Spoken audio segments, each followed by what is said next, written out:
What's up, guys? It's Michael here. In this video, we're going to talk about how to improve your credit score. Before I begin the video, please click the like button down below and the subscribe button so YouTube will notify you when I upload a new video.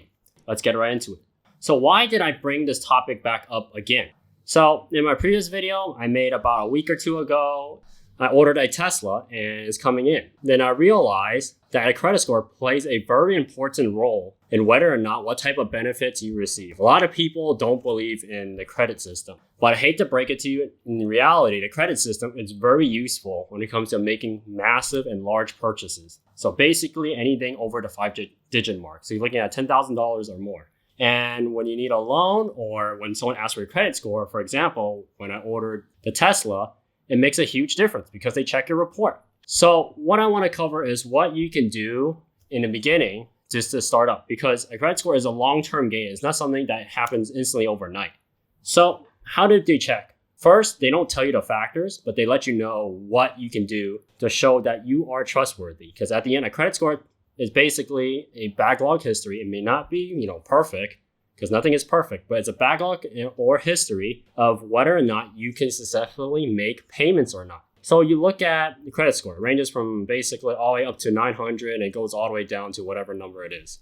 But what's interesting is that credit score can help you a lot of things. And why do a lot of people have low credit score and some people have really high? And the most interesting part of this is it can range from any type of income. You can have someone making $40,000 a year have almost a perfect credit score, 890, close to 900, and versus someone that's making over $500,000 and a credit score is 500 something. The reason why behind it is because whether or not they make payments on time. It doesn't matter how much you spend. As long as you can make the payments, it gives you a track record whether or not that you are trustworthy. So you look at it this way. So the best way to start off is the first thing is basically easiest one you can do, credit card. If you can apply for a credit card, even a student credit card, just apply for it. You just have a part-time job. You have a part-time job, just get it, apply for a simple credit card, and just make small payments because that small payments is logged into as a history. Because for a credit score, you are playing the time game. Time is what builds your credit score.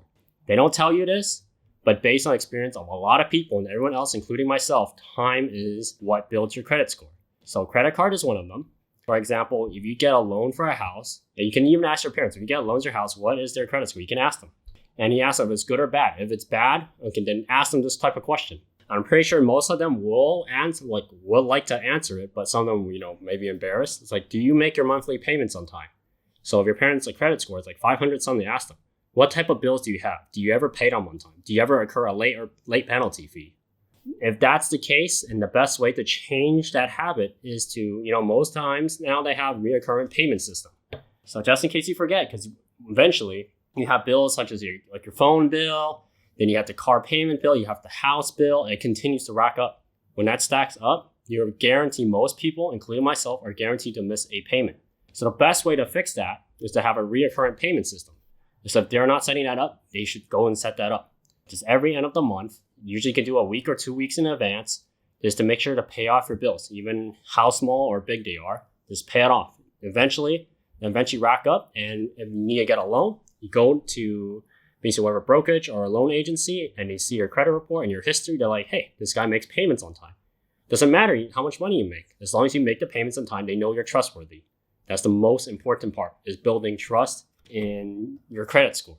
Because credit score tells a lot of things in them. It tells you whether or not this guy is worthy to take a loan from you, whether or not you pay it back or would you default it. So that's why when you look at real estate, and in my case, a vehicle, a high credit score allows them to make certain decisions, like a high risk decision. For example, for the Tesla that's been ordered, they delivered it to my house. I didn't have to go and pick it up. That's the most crazy part. And you know what's the most insane part afterwards? Is that I didn't have to pay them first. I had to pay for basically the reservation fee to get a spot to order the vehicle. I didn't have to drive all the way down to whatever location that they are in to go pick it up, then pay them over there. Right now, they basically gave me the benefit of doubt that when they deliver the vehicle over to my place, I will basically mail them the bank check. And because when they see a credit score, they give you the opportunity that you don't have to go out. It's because they see you as a valuable customer. That's the most important part about credit score. And this can apply to basic real estate transactions. Anything that's large transactions requires to take a loan.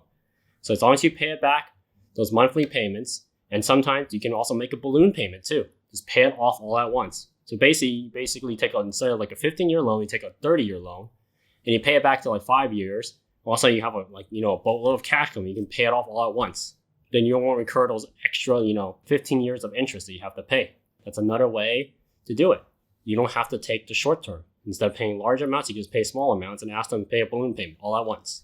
So the gist of this is to break it down is to basically build a history.